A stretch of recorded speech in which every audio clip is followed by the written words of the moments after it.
It's not all sunshine and 5-star reviews. It's sometimes very challenging. And without a roadmap, we can get lost trying to navigate the landscape of short-term rentals. If you believe that, that means you're in the right place. Today, we're helping Garrett with a familiar strategy when our return on equity is low. We're discussing selling one investment so that he can make 2 more investments. Specifically, how to sell a house in Albrightsville and net the absolute most from the deal. I'm happy to help him because this is the community where we talk about the gross, awkward, and the operational messes, as well as the real strategies that help you keep going instead of quitting. This industry is somewhere where you can win big, or you can ignore education and you can quit. My name is Jeremiah, and I'm an investor and property manager for over 140 rentals. I talk about what rental investing looks like from the inside. Welcome to Short-Term Rental Problems and Solutions.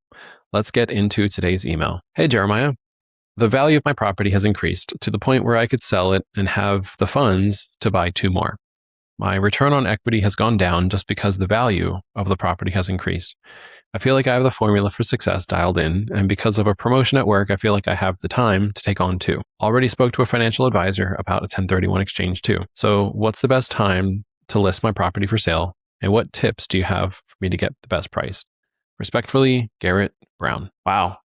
Congratulations, Garrett. I am really happy to see this kind of success. 1031 exchange, all the normal stuff. You're already dealing with a financial advisor. So I'm going to try and focus my advice on the perspective of a real estate broker, somebody who specializes in vacation rentals and might even become your agent someday. But whether I do or not, it's not about that. My recommendation right off the bat is be careful what agent you choose. Not every agent is competent. So as a real estate broker, I can tell you there's people who know what they're doing and there's agents who are just faking it.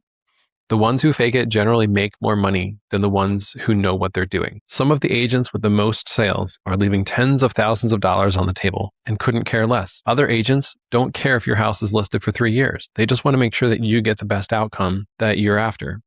It takes a special person to act selflessly, so choose carefully. So there's a few prices to consider when it comes to home sales.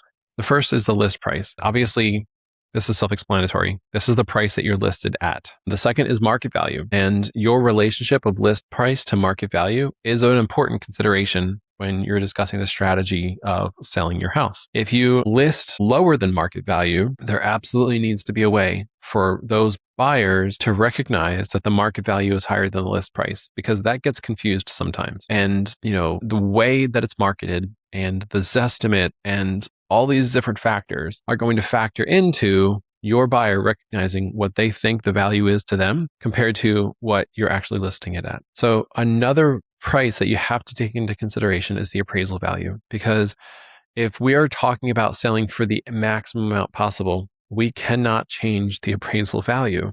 I mean, we could get into maybe some ideas for how you can influence the appraiser, but at the end of the day, that's something that you have very little control over. You also don't have much control over the market value, and the sold price is the last one. This is the one that we really are trying to control. This is the one we're really trying to change. And what it ends up selling for and what you end up netting at the end of the day is a combination of all these different factors. So I want to get into appraisals, because appraisals are a real pain in the butt for me, because what I'm selling, generally speaking, are operating businesses, places that are doing well. And you can't really appraise a business based on comps from residential properties that are not a business. So the value of your business and the value of your property are this somewhat connected, but very loosely connected concept. So understanding the issues with appraisals comes up to a bunch of different things. Number one, appraisers, they don't value the location accurately. Sometimes they just put a $5,000 value on your lot when your lot is actually increasing the value of your home by another 20 or 50 grand. So that's a disservice, because they could appraise low just because they don't value the property that it's sitting on. The next thing is they do not value the furniture, and most houses in this marketplace are sold furnished. So if you've got $50,000, $60,000, $80,000 in furniture in your house and you're selling it fully furnished, make sure that you have a separate contract for the furniture, because then the buyer cannot negotiate based on the appraisal value if the sale of the house is in line. They also don't value your rental history. Appraisers are not increasing the value of your property just because you made 6 figures on rent. They don't care about that. They're comparing it by the square footage. So they don't make any adjustments for rental history. They can only look back up to a year. So if the closest comp for your house sold 13 months ago, it's not going to be considered. It probably shouldn't be considered because the market 13 months ago could be wildly different from the market today, but it's not even factoring into the conversation. So I've seen this happen multiple times where there's a unique property, like a log home on the water, and they're comparing it only to other lakefronts, or they're comparing it only to other log homes, and they can't seem to get those two things together. So that unique combination increases the value, but the appraisal is going to be limited. So there's things like that. They appraised a property for me one time, and it was during a sale, and the appraiser said, this is a 0-bedroom house with 5 private rooms. And he said this because there were no closets. Now, when the house was built in 1962, it wasn't required that you put a closet in every room. But the appraiser today, in 2024, I think it was like, oh, this is a house with no bedrooms. It's a 5-bedroom house. So they actually reduced the value because of closets, where 2 other appraisals that inspected that same exact property didn't say anything about the closet situation. So it's really annoying, some appraisers. And there's other things that they don't consider. So they can only look in nearby communities. So their radius can only go so far. Sometimes they might be willing to go a little bit further than that. But at the end of the day, the appraiser doesn't care. They don't care what your value is. They might if they're trying to compete with your listing agent. Take that for what it's worth. But the other thing that I found is that they can only compare the properties to other properties of the same exact style. I've also seen that appraisers tend to have an enormous ego. They're constantly in conflict with agents. No matter what they do, they're going to get called out on it. They'll usually just not respond. But the ego thing, I feel like, is just them getting pushed around and saying, I'm not going to get pushed around anymore. So no, I'm not going to reevaluate your appraisal. I've got nothing to benefit from it. You're not going to pay me extra. I'm not going to do any extra work for this. So I've got a story for you about this exact situation. So back in 2018 and 19, I was flipping a house with an investor, and the property was on Allegheny Drive. It's a bi-level house with a mountain view. Now, mountain views in this part of the Poconos are very rare. So getting one was huge. And we actually maximized on that view by putting a sunroom in the back of the house where you could see this view, cutting down a bunch of trees to maximize the view. From there, I actually had photos of the house at sunrise. So you could see how awesome it'll look from your breakfast table as the sun is coming up over the Delaware Water Gap. It was incredible, gorgeous. Well, we had this thing listed. Back then, 2018 dollars were not inflated yet, right? But we had it listed for $275,000. We ended up getting an offer for $275,000. The appraiser valued the property at $185,000. How was I able to con someone into agreeing to pay $90,000 more than the market value? I wasn't. Do you know why? Because the actual market value was $275,000, but the appraiser had their appraisal value. That's how disconnected the market value and the appraisal value are from one another. Appraisers follow certain rules, and if they don't follow the rules, they could lose their license. And it's easy money. They'll do 4 or 5 appraisals in a day, charging $600 per appraisal. These guys are sitting pretty, making their money. And not only that, you can't even become an appraiser without spending 3 years in an unpaid internship. There's a whole process to this, and it's scammy. It's really scammy. So they've got their own little trade organization keeping things in-house. And so there's only so many appraisers, and they're going to do what they want, and F you, I get so frustrated with this. Anyway, so that appraiser blew up the deal. They valued it at $185,000. And it's because of a combination of these factors. Number one, they only put a $10,000 value on the lot. This is a very rare lot up here. Don't you get it? These lots used to sell for $100,000 back in the 80s when people were building houses up here. So because it used to sell for $100,000, don't you think you should put a $100,000 value on the lot? I think so. But did you? No. You put a $10,000 value on it. And the same lots across the street without the view are selling for $5,000. So you're telling me that view is worth a net of $5,000. Completely ridiculous. Just completely ridiculous. Because obviously somebody's not going to buy the house across the street and only give it a $5,000 price reduction because of not having the view. They have the view. It's rare. It's special. They were willing to pay $100,000 for that back in the day. When the lots across the street were selling for 10 grand, they were paying 10 times that amount for this lot. So obviously, We could get that $90,000 just from the land. But then additionally, they were not valuing the square footage below grade. Now, the square footage was on average 1 foot below grade. Now, this is a bi-level house. This is standard. This is standard construction for a bi-level, but they were comparing it only to other bi-level homes. And apparently nobody was renovating bi-level homes. We did, like idiots, but nobody else was. So the lesson that we learned from this was to not renovate houses that other people aren't renovating. So if other people are renovating colonials, if they're renovating ranches, only renovate a ranch or a colonial. If they're not doing bi-levels, don't be the first. Because if you are the first, there's no comps. And your appraisal value will come in low. And what you really need is a cash buyer. So this appraisal was $90,000 low, partly because they didn't put any value on the land. The second thing they didn't put enough value on was the square footage below grade. Now, I've seen this over and over again. There's another property, 188 Anna Road in Blakesley. And that property is like 3,000 square feet above grade and then 3,000 square feet below grade.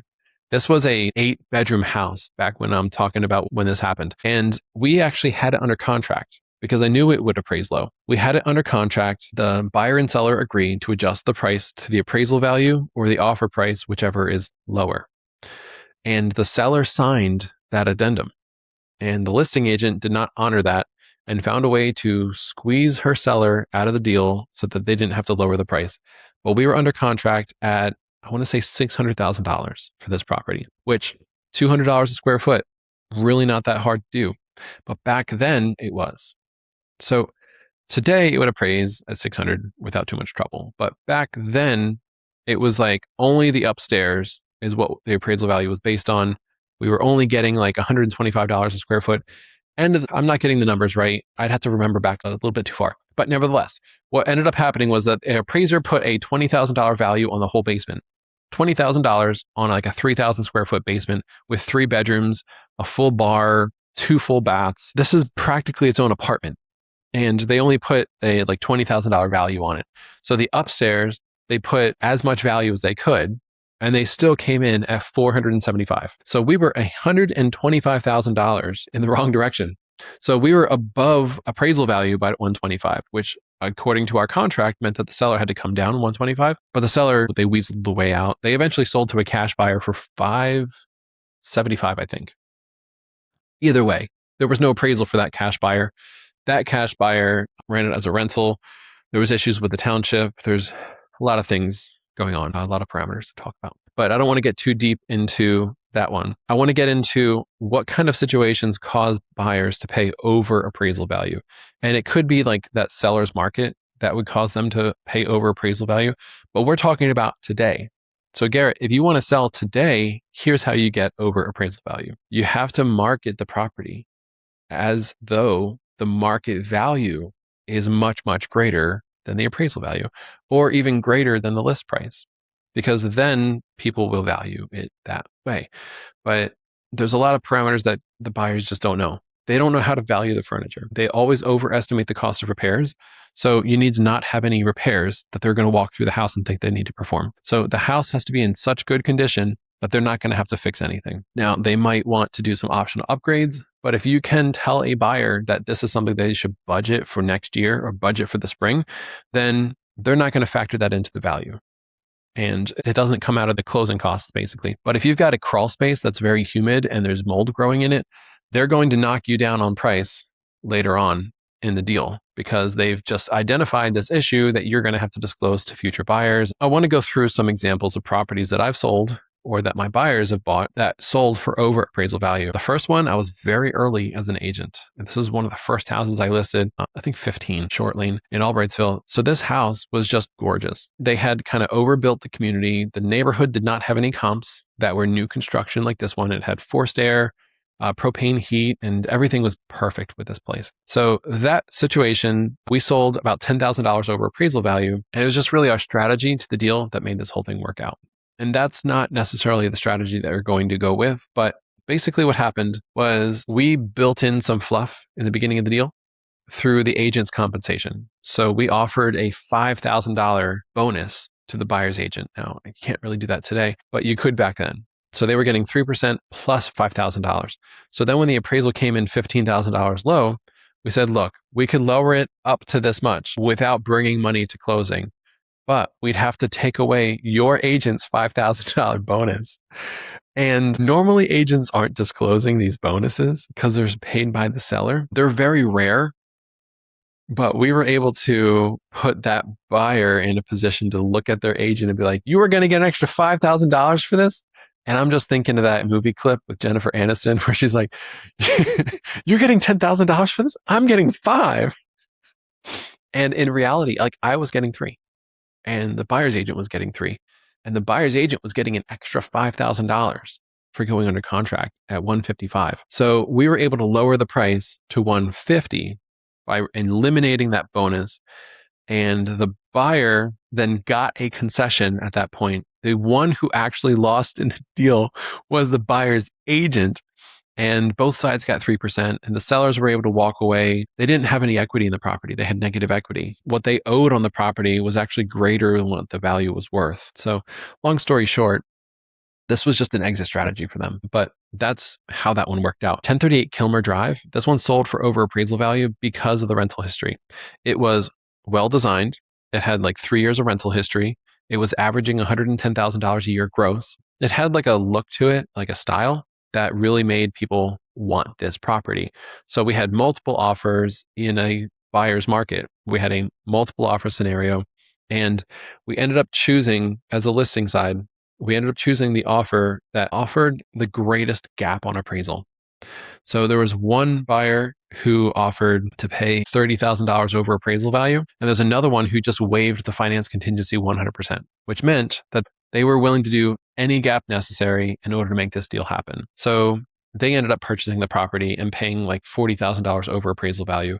Now you can justify that with, hey, it's got rental history, it's got all this other stuff going on for it. If it's making $110,000 a year, I'm going to earn this money back pretty quickly. That's kind of the idea. The next one I can talk about is Pine Valley. I sold this to investors. I was the listing agent. When we sold this, it did not have strong rental history, but it did have a lot of square footage that was below grade. So we knew that the appraiser was only going to appraise it based on the like 1,500 square feet that's above grade. So that limited us to what we could actually ask in our asking price. So we were priced below market value because of the appraisal thing, and we got like 5 offers. Now, this was our strategy. We knew that we were going to get multiple offers, and I told every single one of those agents, the seller is not expecting this to appraise at your offer price. What's your buyer going to do if it appraises below the agreed upon value? And each one of them addressed that in their own way. One of them said, we're going to lower our down payment from 35% to 20%, still not have to pay PMI. That'll free up some of our buyers' funds that they can pay over. Another one, and again, I presented that to those buyers' agents in a different way. There's a strategy to this because buyers' agents are just normal people. They don't think like you and I do. Like you and I are going to focus on this deal and this property and the value of it and the marketing of it and the perception. So if you give a dumb buyer's agent the tools that they need to convince their buyer to pay over appraisal value, they will. Because at the end of the day, they just want a deal, generally speaking. So that is how we did that, is like we said, look, you're getting this and this and this and this and this. The value of this property is based on this. We don't expect it to appraise at that number. So what will you guys do in case that happens? Oh, because the only thing you're actually limiting is your mortgage. So you're going to have a lower mortgage payment, but you're still coming out of pocket with the same amount of money. It's the same 35% down. It's just a lower mortgage. So the limiting factor on the appraisal, it's not actually telling you what the value of the property is. The appraisal value is just telling you what the mortgage is going to be. It can be up to 80% or up to 90% of the appraisal value. So we're just going to mess around with this and mess around with this. You still get it for the same price. You just have a smaller mortgage payment. So we present things this way as listing agents all the time. And it's so that we can get the better deal for our client. And if you give that kind of, I want to say ammunition to the buyer's agent, then they don't really have a problem paying over appraisal value. Sometimes they do. The buyer's going to feel like they've lost in this situation. They're going to feel like they've been taken advantage of unless you can present it to them in a way that they can justify purchasing it. Right? So that's where the sales strategy comes in. That's where the salesperson comes in.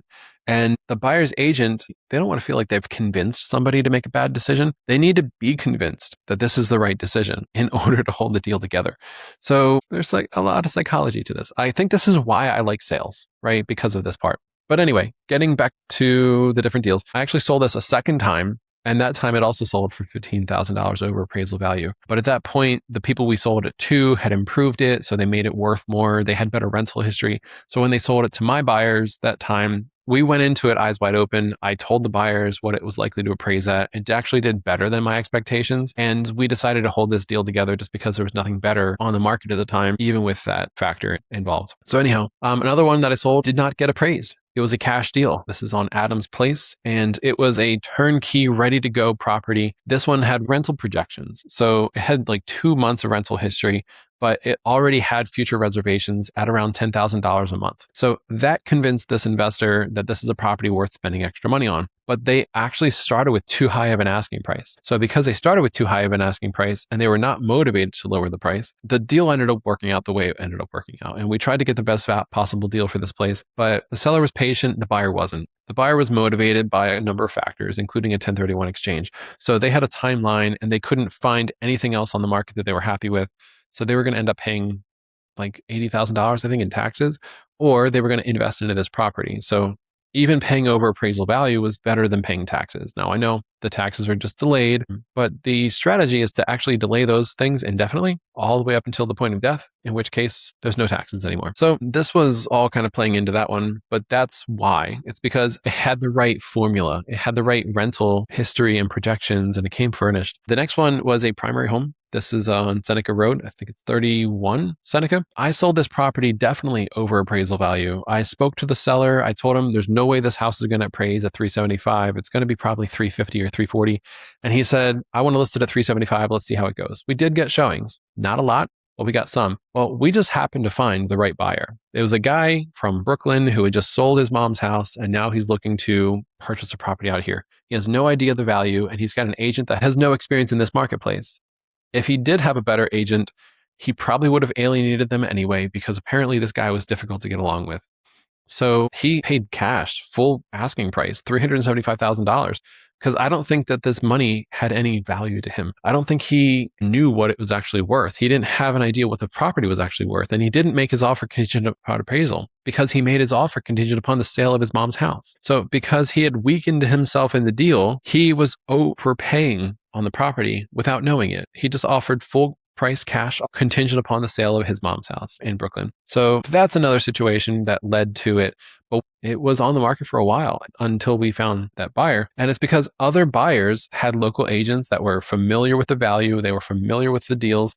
They had an idea about what this property would actually appraise at. And their agents would have said, look, this property is overpriced, But now and then we find like a cash buyer in that situation where they really want to purchase the property and they're willing to pay full price because their offer is contingent upon something random like the sale of another property. So the next one is on Antler Road, and that's a little A-frame house. And I think it's 403 Antler Lane, Tobyhanna. So that one I made some TikTok videos of. I really like that property. I really like A-frames, just generally speaking. But that one was like a little romantic getaway. And what they had was $90,000 of rental history, and they were asking $300,000 for it back in the day. The guy who purchased it ended up ruining it. And then he didn't ruin the property, but he didn't manage it very well. And it caused the property to drop in its rental history to like $3,000 a month. So he went from 90 down to 36, and it wasn't a good investment for him anymore. So he decided to sell, but he wanted to sell at a gain.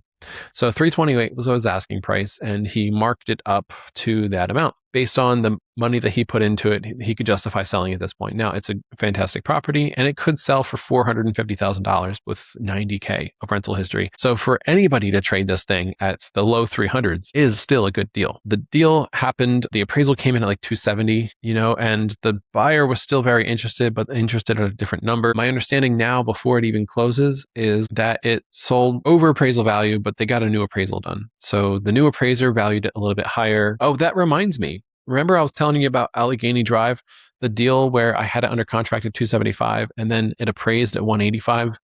I went off on a rabbit trail. I just complained about the appraiser and the factors that led them to that. I didn't tell you the second part of the deal. To remind my listeners without rewinding, this was a bi-level house that I flipped. I fixed it all up and sold it with an investor. We had it under contract at 275. We appraised at 185. I challenged the appraiser and gave them a couple more comps. They valued it up to 188. which is like an insult. So we went back on the market because that buyer obviously wasn't going to purchase it. They didn't have funds to pay $90,000 over appraisal value, or even $20,000. They didn't have funds to pay over appraisal value, period. This was like an FHA loan. The next one that came along was a conventional offer. We had listed it at $225. We got $219 that we negotiated in the deal, and the appraisal came in at $219. If appraisals are so scientific, right, that then two appraisers should come to the same value on a subject property, how in the world did that happen? I'll tell you. The second appraiser didn't have their head up their butt. They didn't have this ego trip. They didn't have this power trip. They didn't live 2 hours away in Redding.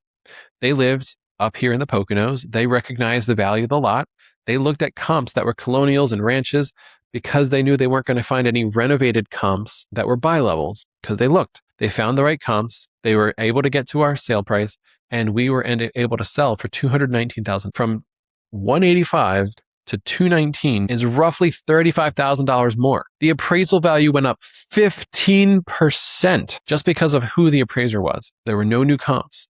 There were no new buy levels that sold. It's not like he found other listings that he could use that the first one couldn't find. It's just that this one used some common sense where the other one didn't use any. They just don't care sometimes. So what do all those different properties have in common? What do we have in common for like Short Lane, Kilmer, Pine Valley, Adams, Seneca, Antler, even the properties that I see that sell for over appraisal value all over the place? They have a strong rental history. And we're talking 15% of the asking price to 20% of the asking price. Or in the case of Antler, it's like 30%. All right, so what do all these properties have in common that you can benefit from, Garrett? One is a strong rental history. I'm assuming you've got strong rental history. What people are willing to pay over appraisal value for today is when your property has like 15% of the asking price is the rental history.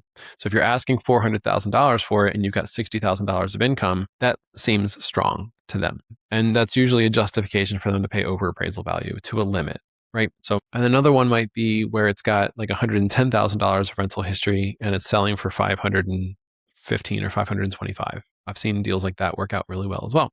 So when you've got 15 or more of the subject property's value, that's when people are willing to pay this extraordinary amount of money. Because generally at that 15 to 25% mark, everything pencils out, even though you've got a bunch of, pass-throughs involved there, like taxes and cleaning fees. So the next thing that they're looking for is something that's professionally decorated. So you can tell when you're looking at these listings which ones are professionally decorated because they follow a theme, they have a common look, the color choices are, just professional. They look good. Having all those things together, having a mural, you could have all the different stuff that another property has, but if it's not professionally decorated, it looks weird. It looks disjointed. It looks like you've got, an Arizona theme in this room and you've got seashells too. Like, what is your theme? What are you following that's causing, this whole space to kind of fit together? So I've invited Katie Schnell onto our show because I have a question that I've been waiting for the right person to help answer, and it's about decor. So we'll get into that another time. So pay attention to future episodes because I'll be hosting her on the podcast and we'll have a conversation about it. The next thing is not just that it's professionally decorated, but that it's fully furnished.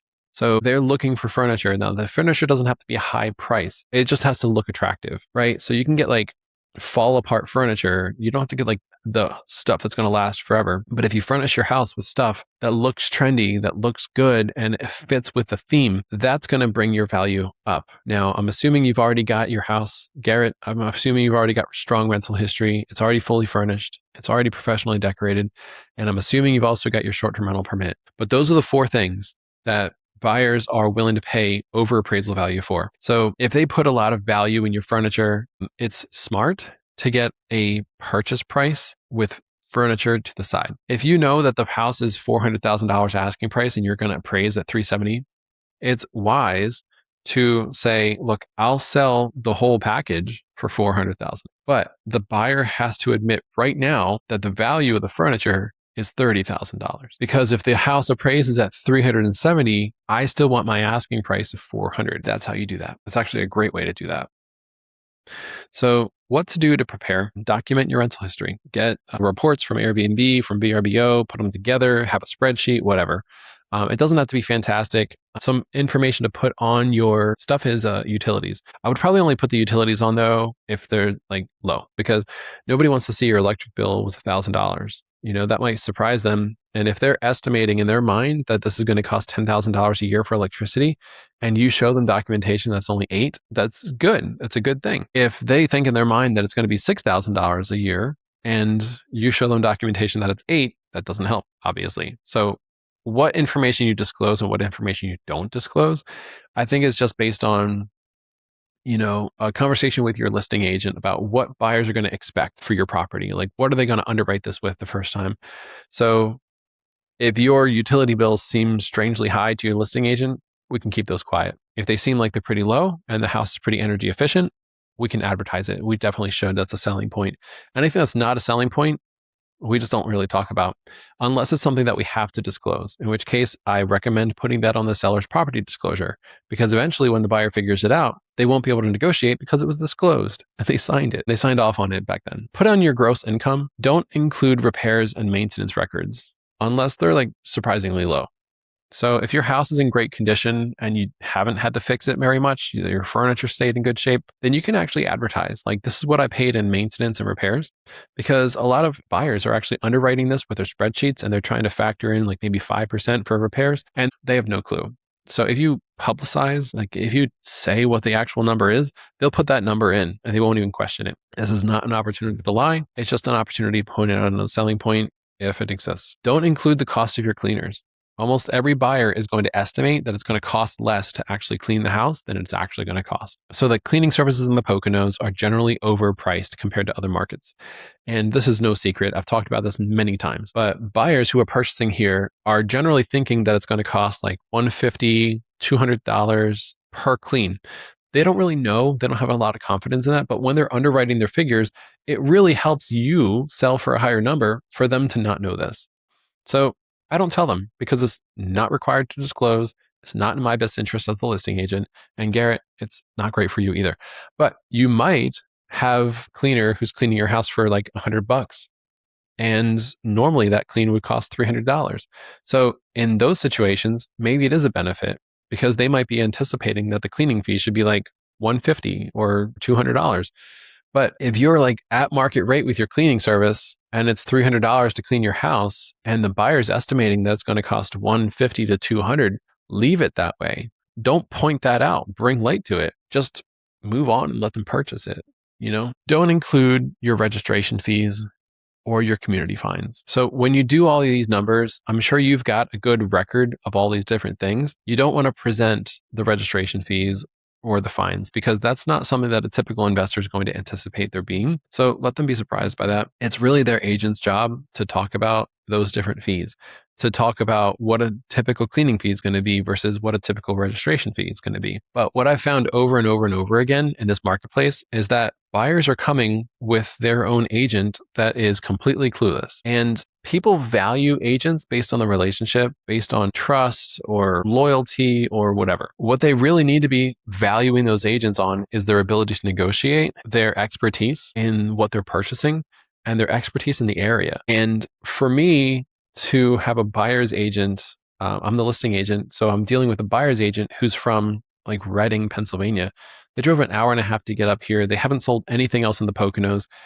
I know that this is a prime opportunity for us to take advantage of that agent.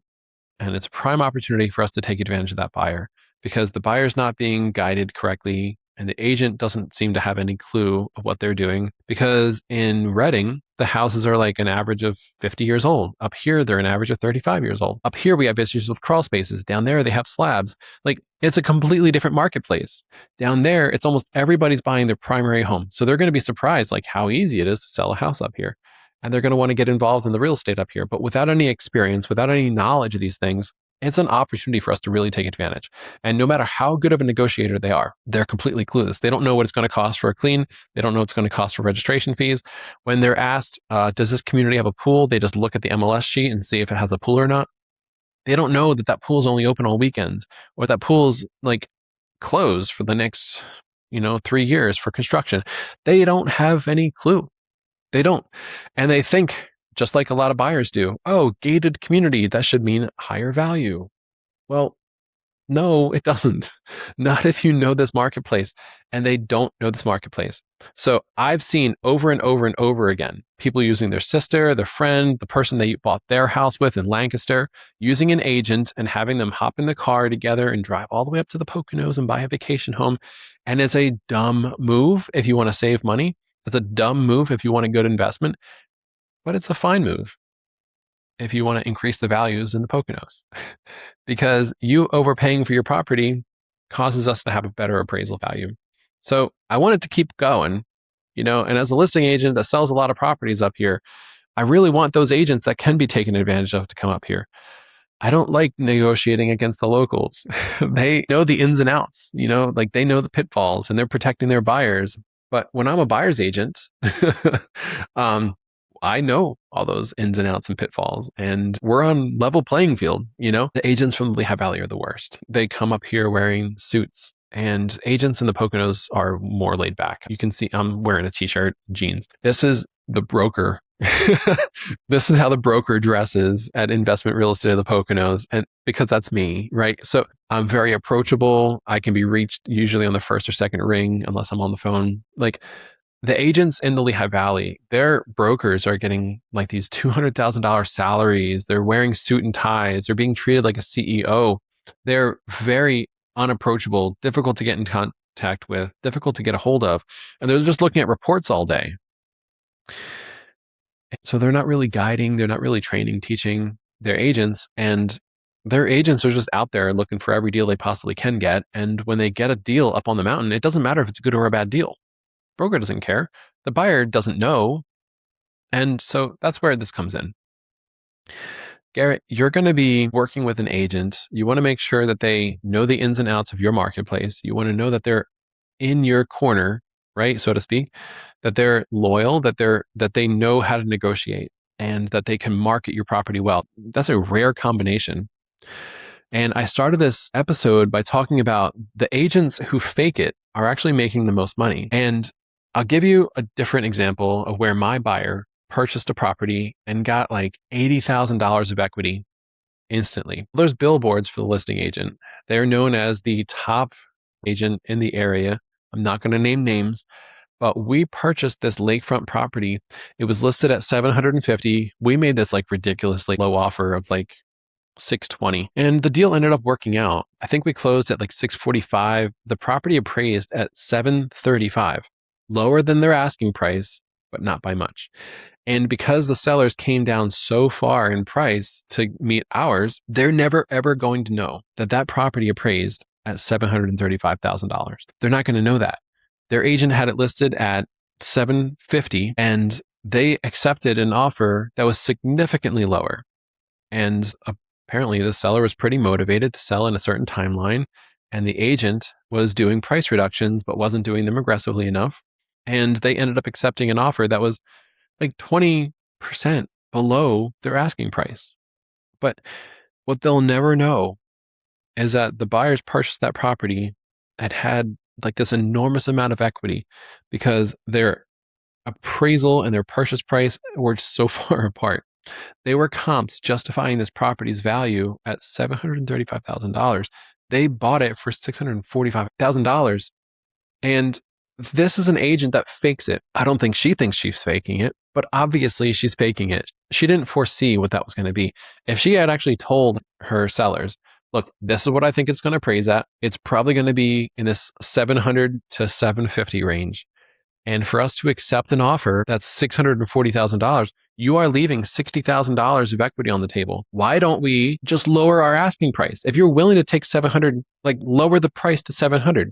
Turns out, halfway through the deal, after negotiations, there was a buyer's agent that came along to her and actually told her, hey, my buyer was interested. They made an offer on a different property and it didn't work out. And now they want to come back to yours. So we're submitting this as a backup offer. And the offer was like $700.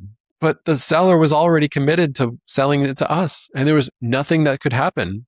That backup offer never actually materialized into a paper offer. It was just like, well, this is what they were going to pay. Now, if she had lowered the price to $700,000 on the MLS and the advertised price is $700,000, that would have gotten their attention.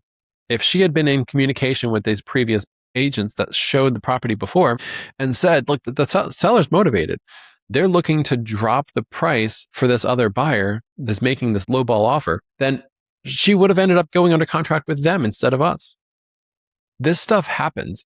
And this agent is representative of like, I want to say about 10 agents I've got in my head right now that do far more volume than I do. And it's because, they're focused on being agents. They tell the right stories. Their sellers are never going to know that there's tens of thousands of dollars of value that they just gave up on. They're going to get their sale price. They're going to be happy with it. They're going to leave a 5-star review for their agent, and they're going to move on with life with whatever they got for the property. But there's no way for there to be some sort of a record of what the property appraised at and what it sold for. That's not going to happen because that's private information, private knowledge that agents, lenders, and the buyers know. That's it. And the buyer feels like they got a deal because the appraisal was high. So that deal, Garrett, that I'm talking about, the one where my buyers got $90,000 of equity, there was no rental history at all.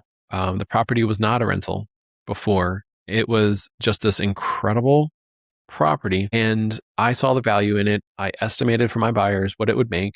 And they weren't all that interested. This was their first day going out seeing homes. They saw like 6 different properties. I just talked them into making an offer. I said, of all the ones that we saw today, which one do you want to make an offer on? And they said, well, I don't think any of them are really that good of a deal. It's like, but what if we could get this one at this price?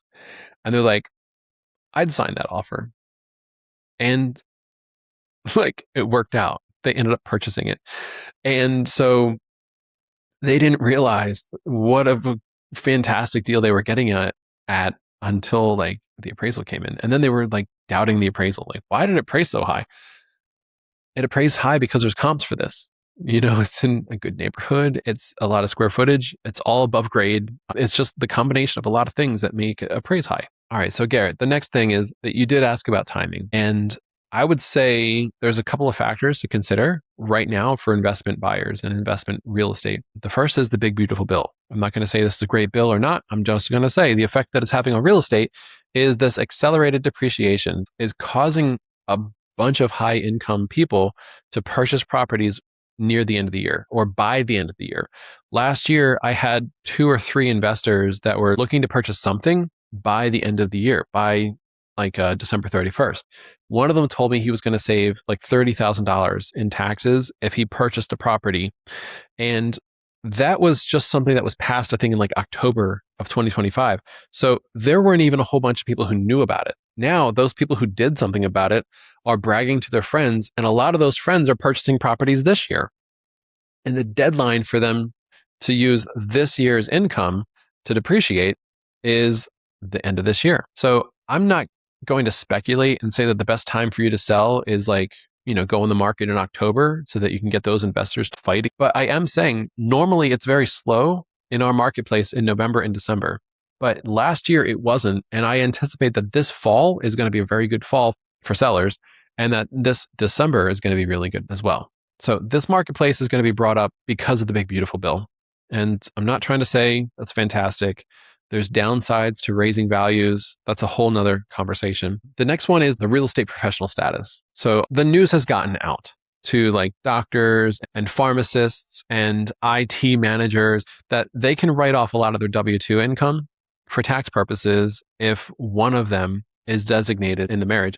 One of them is designated as a real estate professional. For that, they need to log 100 hours of work actually managing their property, and they need to document that nobody else has spent that much time at their property working on it. So we could get into all the ins and outs of this and whatever, but suffice to say, they could save $60,000 a year on their income tax, especially in these high income states like California and New York. They're looking at this strategy and saying, I could just purchase a property. It doesn't matter if it makes money or not. It's going to save me money on taxes. So why don't I get into real estate investing now? So that's the buyer that you're looking for. Those buyers are looking for something like what we just described, something with rental history, something with an STR permit. They don't want risk, right? If the STR permit goes away, this becomes a big liability for them and it becomes a big mistake. So they want something that's steady, They want something that's low risk. They want something that's going to at least cover its expenses. They don't want to come out of pocket for a year or 2 year of expenses. So having rental history that shows that this property can cash flow is very valuable for them. Those buyers are only interested in properties that have proven rental history. So Garrett, it really does seem like your property has proven rental history, comes fully furnished, it's turnkey, it's ready to go. And if it's in a low risk area, if you can market it that way, then you are much more likely to get somebody who's willing to pay over appraisal value. Because at the end of the day, they're not trying to get a 5% cash on cash return. They're not trying to get a 25%. They're not looking at the numbers that way. They're just saying in their mind, sometimes it's just mental math. This place earns $30,000 a year. It's going to cost me $20,000 a year. I'll make $10,000 a year and I'll be able to write it off. And in 2 years, I'll sell it and I'll get something else so I can depreciate that one. Like, that's how they're thinking through this stuff. It's just a passive investment. It's just a mutual fund. I just need to purchase it and move on with life. They're not necessarily trying to get the very best out there, but they do want somebody to tell them that this is the best option for them. And in those cases, it's the buyer's agents that fake it that get the deal. And they make the money because they have these connections. And the buyer doesn't necessarily know if they're overpaying or not. So that's your ideal buyer. And if they're looking for this real estate professional status, or like, the tax incentives right now are what's driving up real estate. The tax incentives are what's going to cause you to get more for your property than appraisal value. And that is the buyer that you want to hone in on. That's the one that you want to focus your marketing on. That's the offer that you want to accept, because they do have liquidity. Some of them are making like $1 million a year, and they're facing like $400,000 a year that they've got to pay in income tax, which I think is just ridiculous to tax them to death. But nevertheless, if they can buy your property and save $400,000, they're looking for opportunities like this, and you just have to know how to market to them and get them pulled in. Also, there's a little bit of networking involved there. So back to the point. In this market, generally speaking, let's take away the whole tax strategy situation. And this is particularly helpful if your property doesn't have great rental history. Understanding the seasonality of our market, it's people are buying vacation homes when they're here on vacation. So the summer and the ski season are our two top seasons. There's not a lot of buyer activity in the fall, historically. There's not a lot of buyer activity in the spring, historically. It usually happens in the summer and the winter. And that's because typically the buyers are sitting in the Airbnb thinking, oh, this is nice. We've got good weather. Like, this house is really cool. Like, what do you think this thing costs? Or why don't we do this? Like, if I'm going to keep spending $1,500 per weekend for the foreseeable future, why don't we just buy instead of renting? And that gets them down this rabbit hole where they're looking on Zillow, they're seeing other houses, they're seeing this one looks nice, this one looks nice, this one looks better than the one we're in. And they're saying, I spent $1,500 for this weekend. So like, if I just had my property rented 2 weekends per month, then I would cover like a $2,000 mortgage, no problem. And they're seeing on the Zillow listing what their estimated mortgage payment's going to be. And they look at their 401k and they see like they could take a 401k loan for the down payment. They could purchase a property up here. And so like, hey, while we're here, wouldn't it be funny if we stopped in at this open house? Wouldn't it be funny if we just like contacted this agent for a showing? You know, we're checking out Sunday at 11 o'clock. Let's see if we can see a house. So they check out Sunday at 11 o'clock. They contact an agent through Zillow and they go and check out a house. You know, and they look at one or they look at two or they look at three and they're like, I really like this one. They're not running the numbers. This buyer is your retail buyer. And historically, they're the most likely buyer for your property outside of this whole tax situation.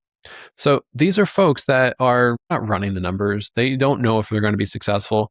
But if they really analyze this stuff, then this sales process gets stretched out longer and they end up not making offers on properties until they've underwritten it. So there's personality things in there. But the ones with the big ego, they don't need a good agent. And that's amazing. When you find the buyer with the big ego that has a brand new agent that doesn't know what they're doing, doesn't know how to negotiate, that's sometimes a volatile deal.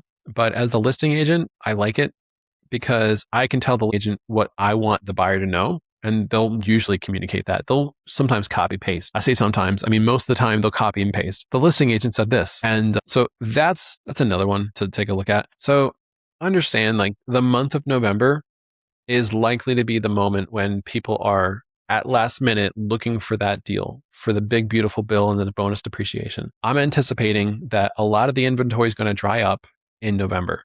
So if you are on the market, you might have 2 or 3 people who are willing to pay over appraisal value simply because it's a good option, or they'll compromise on other things. Like, it doesn't have to be fantastically furnished. I think that inventory is going to dry up. When that happens, offers get made on properties that are overpriced, and sometimes they pay that overpriced value. So that's something to know, and it's all speculation.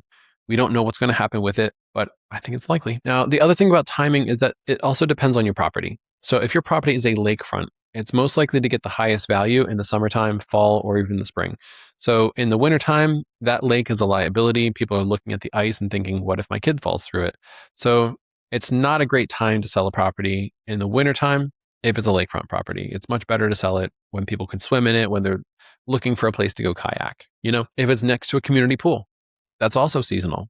It's right next to a community pool. You want to get photos of that pool being open. And if it's in the spring, the pool's not open. So you could have an ugly cover over it. And people are not going to necessarily anticipate the joy of going to that house, buying that house. The other thing is, like, it could be right next to the community pool and they're paying for it, and it's like August. And by the time they close, it's going to be September or October. They're not going to have access to that pool for the next 10 months. If you are right next to a private pool, or if you have a private pool in your yard, again, the best time to sell is when people can enjoy that amenity. It's not necessarily in the middle of the winter. If it's an indoor pool, it's better to sell it in the winter than it is in the summer, because it's an indoor pool. You separate yourself across every other property that has a pool, right? So there's nuances to all these different things.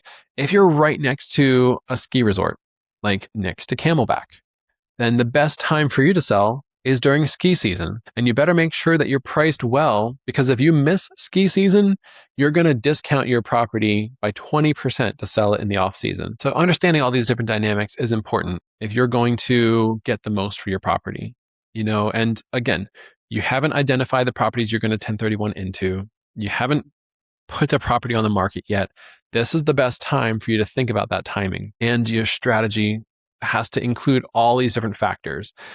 But do not hire the number one agent on the billboards, because the story I gave you, I'm not giving names. I like her. She was a great agent to work with and always probably will be, but the people out there who are faking it are doing a lot of deals. In fact, the number one in the STR space is faking it the most. And be careful. What can I say without him knowing that I'm talking about him? I don't know. I guess email me directly. Maybe I'll be willing to tell you who it is that way.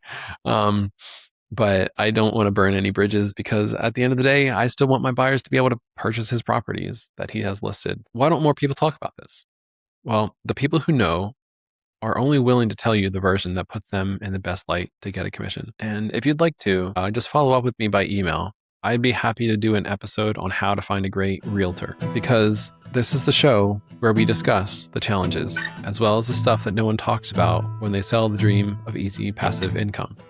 If you're a property manager, an owner-operator, a co-host, or just an investor, I would love to help. Have you got questions? Email me at info@galvanizedmanagement.com. Your question might be the next one that we break down, and chances are you'll help a lot of other hosts in the process too. We win or we lose together. If this episode helped you, great. Share it with another host. Also, follow us on YouTube and Facebook at Galvanized Management, and TikTok at Galvanized Investments. Until next time, stay steady, keep learning, and keep building something real. This is Short-Term Rental Problems and Solutions.